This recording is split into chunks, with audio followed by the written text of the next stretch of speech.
আল্লাহ রসুল যেদিন জন্ম নেন ওই দিন আম্মা জান আমেনা কোলে নিয়ে কাঁদতেছিলেন।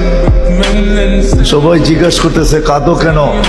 পরিবারের লোকজন, শ্বশুর বাড়ির লোকজন কেন কাঁদো? আব্দুল্লাহ নেই। কেন? আব্দুল্লাহ থাকলে এতক্ষণে খেলনা চলে আসতো। আল্লাহ যেন কানে কানে বলতেছিলেন আমেনা কাঁদিস না, আব্দুল্লাহ খেলনা আনবে। আর কোথেকে আনবে? মক্কার বাজার থেকে। পাথরের আনবে, কাঠের আনবে, প্লাস্টিকের আনবে, মাটির আনবে। সূর্য ডুবতে দে, চাঁদকে খেলনা বানায় পাঠায় দিবে। আর ঘটছেও তাই। আবু তালেব বলে বিকালে যখন শোয়া দিছি, সূর্য ডুবার পরে যখন শোয়া দিছি চোখের উপরে, তো বাদাল কামরু আইয়াদনু, চাঁদ দ্রুত গতিতে নিচে নামতে ছিল। আর আমি তাকায় তাকায় দেখতেছিলাম।